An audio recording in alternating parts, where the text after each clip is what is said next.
What's going on YouTube? It is Texans Takeover back in another video. Happy game day, everyone. As you can see, if I exit out my full screen, it is the 12th. The Texans play their um, wild card game in 2 hours, and I thought, people seem to love my mock drafts, and so, for this entire playoff run, what I'm gonna do is when the Texans play, um, I'm going to do a 7 round mock draft for the Texans and the team that they're playing. So 7 round mock draft for Steelers fans. I've interacted with a lot of them on Twitter. They seem like very friendly people. Love their team as anyone would, but at the same time, uh, very friendly. And then Texans 7 round mock draft. So yeah, I think it's fun. Just because y'all seem to love the mock draft videos, so why not get a 7 round mock draft in here for two teams that are going to rely on building through the draft because of the amount of money that they allocated towards their star guys, or for the Texans, not yet, but you're going to allocate that money towards CJ Stroud and Will Anderson this offseason. For the Steelers, you're paying TJ Watt, you're paying DK, you're probably going to have to pay Joey Porter Jr., who's been elite this year. And when I mean elite, I think he should have been an all pro. So, Steelers fans, you have every right to feel snubbed on that front. But for you here, I do think you need a wide receiver option, and I don't think Denzel Boston's the best fit for you at the receiver position. Just because I simply think he's a deep threat. His best thing is go deep and catch the ball. You can see the deep yardage there. In Washington was a primarily quarterback run and Jonah Coleman run offense. So I mean, Denzel Boston's going to be a first round pick due to his height and size, just frame altogether. And, I think he could definitely bolster your receiver core, but I think you want a guy with a little bit of a different dynamic there in a Casey Concepcion, if that's something you're intrigued in. But I think you need someone opposite of Joey Porter Jr., and probably the best cornerback in all of college football this year is Mansour Delane. And I think if he's there at 21, then that's something you really got to consider. Because you need help to your DB room, and I think that certainly does it. And another touch on these 7 round mock drafts, no trades. It's just going to be Steelers 7 round and Texans 7 round. I'm not going to move around the board for either of these teams. But here at 28, Olavega Ione is still there for the Texans, so I think that's a pretty simple pick. Not really an explanation needed there. You need help on your interior offensive line if you're planning on moving Titus Howard back out to tackle, so I think it's best if you just address that early on and eliminate the need. One bad beat, excuse me, is the fact that Amari Washington is not declaring for the draft. He's headed back to college, so someone that you could debate at 38 is not going to be there anymore. So you're kind of looking at Christian Miller or addressing D line in the first round if that's something you consider a huge need. Here at 38, this would be a great trade spot. Pregnon's there, Halsey's there, and you know what? I don't know what I'm doing here. Um, I don't want to go with the same guys every time. I feel like I do tend to do that sometimes just because I do have some favorites in this class, obviously. I do like Lee Hunter's game a lot just because of his size as well. So there's potential for that there. But at 38, I'm going to take a little bit of. Nah, I'm not going to reach at linebacker. Um, I'm going to go Pregnon. I haven't done this yet, I don't think, bolstering with two offensive linemen on the interior, but I think it could be helpful for the Texans there. Um, in case you don't want to re-sign Ed Ingram. So that's going to be my pick, offensive line heavy for the Texans here. And then at 53 for the Steelers, I think this is a place you could address wide receiver if you'd like to. But I think you could also wait a little bit down the board because there are some guys that I really like here that I think would suit your offense a lot. So I'm gonna put the brakes there. I do really like Chris Brazel's game though, and I think he can play intermediate too. He's not just a deep guy, even though he looks a little more deep reliant than Denzel Boston does. But you could go Jacoby Lane here, 100%. Another guy that's just really good at the deep ball. And I think you're looking at someone that can play in between the tackles, which is pretty much CJ Daniels' profile, but I think that's a little early for him. But your next pick is at 76, so there's potential that he is there. Um, so for the Steelers, I'm going to go Dylan Tinneman, a physical safety. I think you just need to bolster your secondary a lot. When I'm watching them, figuring out how the Texans can beat them, it's a lot of Jalen Ramsey playing way too downfield and them just being open and exposed in the defensive side of the ball. So I think if you do get Dylan Tinneman who can play single high or double high, then it would be a big bolster um, to your offense. Here at 59, I think it's going to be Dante Corleone, um, or Corleone, however you want to pronounce it. It's just a big gap between him and the next guy. He's not the best in terms of frame, but he does have weight on him, and he has decent athleticism for his weight, too. And I think he's a good run defender, which the Texans kind of need. Just a little bit old coming into the league, so there's potential that you want to wait later in the draft. So there is that. Monroe Freeling, if you want to address tackle, is there. Um, Max Clare is there. Again, if you want to address tight end, which I think is something you can certainly consider at the spot. I just think it's a little early. Um, but it seems like a lot of early guys have gotten taken already in the PFF ranks, technically. Um, and, here at 59, I don't know what I'm going to do. I don't know why LJ Martin's here. I believe he's headed back to college. Um, but here at 59, I am going to go Dante Corleone. Just a guy that can stop the run for the Texans there. And then at 69, we're going to just linebacker and go Torian York. Not the biggest. I'm going to go on a little bit of a Torian York ramble. Not the biggest 5'10", 227, but a guy that's going to play downhill. Know what's going on around the field. Just really love the way he plays. You're keeping a guy in state. So he's going to be comfortable stepping in the first day. And I think that's a really good pick for the Texans there if he is there at 69, which I think he will be just because of the size. But here at 76 with the Steelers, you just had Texans have a lot of picks in the top 100. You can see 4 there, 2 in the second round, 1 in the third, and they're spaced out pretty evenly. They don't have their own third, but they do have 2 fourths. One pretty early in the fourth, so there's that. For the Steelers, they don't really have anything added. They do have 2 third-round picks, or 3 third-round picks, excuse me. One's compensatory. So they do have a lot of late-round picks in this draft, but here at 76, I'm going to go Nick Anderson, just a guy that can play in between the tackles. I know it doesn't look great in terms of the receiving output, but he can play in between the tackles. He can play downfield.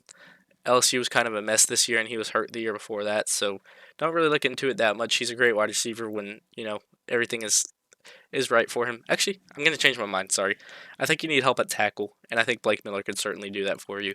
You have an aging offensive line. At the same time, your offensive line has looked good at points, and then other times just hasn't looked great at all. So I'm going to go Blake Miller just to provide some stability at that tackle position because when Jones got hurt, it seemed like the offensive line took a step up, which is a little bit of a concern. So maybe you want to address tackle in the offseason. I think Blake Miller does that for you in the draft. Here at 85, you have another third-round pick, and I'm going to go Omar Cooper Jr. You haven't addressed your wide receiver yet, I don't think, so far in this draft, and I think he's one of the better guys in this class, especially if you're able to get him this far down the board. Great in between the tackles, can play slot, usually plays slot. You can see the grades there, and I think that's something you need is a separator at that slot position, which he's great at. So, I think it's a pretty easy selection if you see him there at 85, which is where you select him. Here at 99, sorry, not 79. Kind of looking at, I don't know. You're kind of looking maybe QB, with maybe like a Carson Beck or like Cade Klubnik or Drew Aller, because you don't know what the future Aaron Rodgers is. Could tonight be his last game? We don't know. But I'm gonna double up on wide receiver here. I love Antonio Williams' game. One of my favorite guys in this class, to be honest. I love watching his tape. I think he's explosive. And I think you could use another slot receiver. I know Omar Cooper Jr. is a slot receiver, but I think you can use 2. And this is going to be your gadget guy, kind of. He can play all around the field. You can put Omar Cooper Jr. on the outside on the boundary if you really want to, and he's going to be able to do that for you. But this is your prototypical screen guy. Omar Cooper Jr. is too, though, so maybe they're a little too similar to pick. But I think the similarity to Omar Cooper Jr. is Zachariah Branch, who's just incredible in the slot. Really shifty, really hard to bring down. But I'm going to double up on receiver here for y'all. I'm going to go, Malachi Fields could be the one too, just because he's a true outside receiver instead of a slot guy. And But I really like Antonio Williams' game. I think he'd fit perfectly there in Pittsburgh, so that's going to be my pick at 99. And then shortly after, we got 106. Going to be talking a lot rather than just waiting for the simulation to run a little bit, which happens sometimes. But here at 106, Texans have already addressed their offensive line and defensive needs. Besides safety, and I think Keon Sabb could be someone that's intriguing. I think Terry Moore could certainly be intriguing. Michael Taft is certainly someone you're looking at 128 potentially. Um, and I think this is a spot where you can kind of address your running back position if you want to. Justice Haynes is headed back to college. I like Mike Washington Jr. I like Adam Randall a lot, as well as Noah Whittington down here, down the board. I think he will get drafted. I don't know why they project him not to. I think he's great, but we are here at 106, and Carter Smith has fallen a little bit down the board. I think he's going to be a guard in the NFL, though, so I don't think you really look at that too heavy. And what do you want here for the Texans? I'm going to go Katron Allen. I like him more than Nicholas Singleton.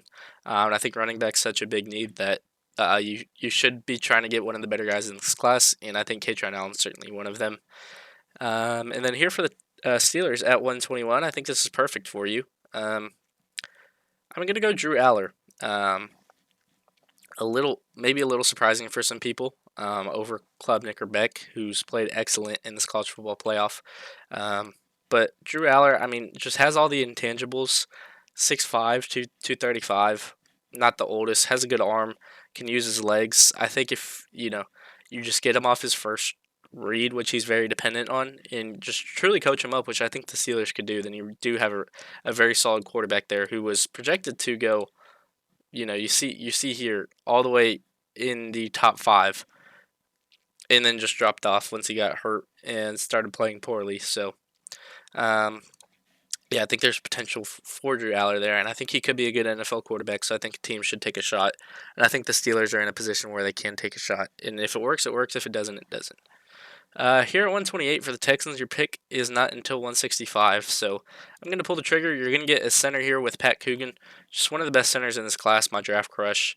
Just really like the way he plays, and I think that's a position you need to address heavily. So you got your two guards in, you got Pat Coogan there. You can move Titus Howard back out to right tackle. So you're looking at Ursary, Pregnon, Coogan, Ione, and then Titus Howard at that right tackle spot. So you have an all Big Ten offensive line, other than Titus Howard, who went to Alabama A&M, and then for Pittsburgh, pretty much all over the country. Got a lot of Big Ten guys in this draft, I guess. Just overall spread out. But here at 135, I think you're Darnell Washington and Connor Hayward, not Cameron Hayward, excuse me. I was mixing up the names in my head, so I just paused. Are draft eligible, or not draft eligible, free agent eligible, and I do think they do have potential to hit the open market. And I think if you're looking at a guy that can be similar to Darnell Washington, it's Tanner Koziel. Obviously not as heavy as Darnell Washington. I don't think anyone will, but you look at the size, you look at the height, 6'7", 250, and an incredible receiving threat. You see the receiving numbers from the last 2 years. A little bit under the radar, probably. And I'm sure a lot of Pittsburgh Steelers fans don't know him because he goes to U of H. It's Big Ten country up there. I'm a Michigan fan, so I watch the Big Ten more than any other conference. I do watch the SEC a lot, obviously, because I'm in the South. But Tanner Koziel, great player.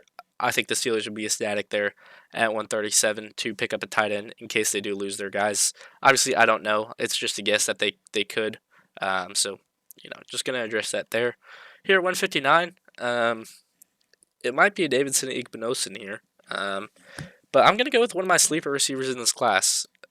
Do I? I've given you two receivers already, so maybe not. Maybe I'll hold off. Deshaun Elliott was great when he was playing, so maybe you hold off on drafting two safeties, but I think there's potential there. I'm going to go D-line, though. I'm going to go Cole Brevard here, just because Cameron Hayward's aging. You don't know when his last snap's going to be. I think he'll play till 40, to be honest. I think he has that potential, so probably got a couple more years with Cameron Hayward, sorry. I hate that y'all are brothers on the same team. But, yeah. I think Cameron Hayward is a great defensive lineman. I think he can play for another couple of years. I think he's 37, 36 right now. But I think you could find his understudy, and I think you can find that in Cole Brevard because they're. I mean, I'm not going to compare Cole Brevard to Cameron Hayward, but I think he does have similar attributes in terms of size and ability to stop the run, which he did a lot for Texas this year. So there's that. Here at 165 with the Texans, I'm going to double up on running back most likely. Actually, no, I don't like the options here. Never mind. Um, I'm gonna go Davidson Igbinosun just because you need a corner four. Um, you know, I think you're running with Lassiter, Stingley, and then you got Jalen Smith, and then no one else. You have Teron Smith, who I think is a cut candidate to be honest. So, um, yeah, I think you can address that corner depth there, and I think Igbinosun has the size to do that. Um, so that's gonna be my pick there. Here at 213 for the Steelers, and 214, and 224, and 237. Jeez, I think y'all just love the 6th and 7th round. Um, but anyway, here, I think you're looking at guys that can just come in and be good depth pieces, solid depth pieces. And y'all, I don't recall y'all using a fullback all too much. You use two backs a lot, so maybe there's potential you get another back in there just to be that third back in case Warren or Gainwell do get hurt. And one of my favorite guys is Noah Whittington, so that's gonna be my pick there at 213. Great in gap, great in zone, so whatever you want to use, he can do. And great receiver at the backfield too. Only 98 yards, but you know has decent hands there. Trust me. You could look at Dean Connors, who has great yardage there, but um, I do like Noah Whittington's game at the backfield, which you love. Rogers loves to dip and dunk, but at the same time, we don't know if Rogers will be there after tonight even. So yet to be seen. But yeah, that's gonna be my pick there for y'all at 213. At 214, um, what have we gone with? We've gone with a lot because y'all have just a lot of picks in this draft. Corner, safety, tackle, wide receiver. You've pretty much addressed everything across the board. So it's really what do you need.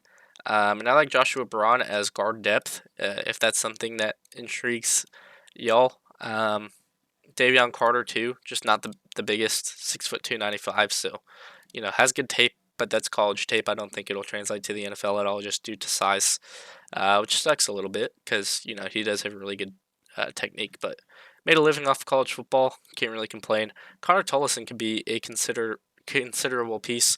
Obviously, Zach Frazier's been excellent at that center position this year, but he's someone that can kick out to guard. Bryce Foster, same thing. Been great this year and can kick out to guard. And I think I prefer him over Tollison, so that's going to be my pick there at 214. And then you're going to be right back up at 224 because you just have all the picks in the world apparently in this draft. Joshua Brown's a great pick for the lines down the board, actually. Team that y'all beat to really help y'all get to the playoffs. Here at 224, though, maybe it's Elijah Pritchett. He's going to be another guard in the NFL. I don't think he has the longest arms, but there's potential that you just do that. I'm going to go Leonard Barton, though. He is a swarming linebacker. Makes or he's a I'd say he's more of a will in the NFL, but at the same time, you do need someone to complement um, Patrick Queen. I don't think he'll be that guy. Obviously, he's a 7th round pick, but at the same time, you need people in that room to really help out when injuries do occur because you don't know what is ever going to happen. So I think you bring guys in that room that can at least be serviceable, and that's exactly what Leonard Barton would do for you. Coached up by Kyle Whittingham, who, I mean, very reliable when it comes to the physicality of defenders, and just coaching up guys throughout college. So, yeah, very reliable program to get a guy from, especially in the 7th round. I think that's a good pick just to fill a need. You could debate with an Eric Gentry there, but at the same time, I think Leonard Barton's probably better for what the Steelers like to do, which is play downfield and play physical. And then here at 237, doesn't really matter. Um, I'm sure that the Steelers move around the board in the draft. I'm going to go Sawyer Robertson, get a backup quarterback just in case something happens to Mason Rudolph, something happens to, um, that's the Texans, Drew Aller in this hypothetical scenario. So, yeah, just go quarterback just to provide some more depth there. That can be your 3-man room, really, if you want to consider it. And then if none of those guys pan out, in terms of Robertson and Drew Aller in year one, then you didn't spend a high draft pick on them. You spent a fourth and a seventh, so you can look to the draft, which is stacked next year, to address that quarterback position if Mike Tomlin is able to give up that 9-8 streak or better. But who knows if he has a job after today? There's a lot on the line for the Steelers, to be honest. And here at 243 with the Texans, let's go back to them. Only went we're on running back. I'm going to go back to the running back department, and C.J. Donaldson's a guy that can be a power back in the NFL. Anthony Hankerson's a guy that I really like. You can see the amount of yardage he had there for Oregon State was pretty much just their bell cow the entire year that they relied on. Same thing with Kentrell Bullock, who's been great in the blocking game too, not just the rushing game. So potential there. Devin Mockabee, same thing, just a reliable guy for Purdue this year. But I'm going to go C.J. Donaldson just because of his prowess as a power back, and I think you could look to have him in an RB4 role, RB3 role. It'd be Woody and Katron, and then Donaldson and whoever else you potentially bring in for agency. If that's a star guy, then it's a star guy, and C.J. Donaldson's probably not the pick there. But I don't know what the hell's going on in free agency, so there's that. Here at 244, I've said this a lot recently. You don't know if Davis Mills is going to be here next year because there's potential that he does move on and become a starter somewhere in the NFL. And you need a backup quarterback. So that's going to be, I think, Kelly McManus for me out of Rutgers. Just incredible passing stats, really, for a Rutgers quarterback, which is unusual. Yeah, that's my pick there. That's the Texans. I don't know if you can see the Steelers, but can I bring in Kelly? No, I can't. Okay, there's the Steelers. So yeah, B plus for the Steelers, which is bottom 39%. So I don't know how Steelers fans get graded very well when this is top 49%. So maybe Texans are drafting more for the players that they need, and Steelers are drafting best player available, which I think they're definitely in a position to do. So yeah, there's that. You can see the laundry list of picks that the Steelers have compared to the Texans. But yeah, if you did enjoy this video, I think it was pretty fun to do. We'll see how the game goes. It kicks off in about an hour and a half. So glue to your TV. Steelers fans root for the Texans. Texans fans root for the Texans. And, I will always be rooting for the Texans because it's the playoffs. CJ Stroud's going to go off. Go Texans. And if you did enjoy this video, again, please be sure to like, subscribe. Hopefully, Steelers fans, you enjoyed this one. If you like this mock draft, let me know down in the comment section. I do enjoy watching play because Aaron Rodgers was one of my favorite quarterbacks as I was growing up. So wherever he goes, I tend to go, and I've been watching pretty much every single game this year for the Steelers if it doesn't overlap with when the Texans are playing. But even then, I do have a secondary TV when I put Red Zone on usually, but it allows you to see most of the highlights of the game, and Rodgers is certainly a QB that has a lot of highlights throughout the course of a season. So yeah, Steelers fans, if you do end up watching this video, then please be sure to let me know what you think down in the comment section below. Best of luck tonight. I do hope we beat y'all. Well, I know we're going to beat y'all. I don't hope we're going to beat y'all. Defense is too good. And yeah, we'll see. But best of luck tonight. It's going to be a fun one. Wild card Monday Night Football in Pittsburgh, cold weather. So you got all the elements there. If you did enjoy this video, again, please be sure to like, subscribe. And as always, it's Texans Takeover, and I'm out. Peace.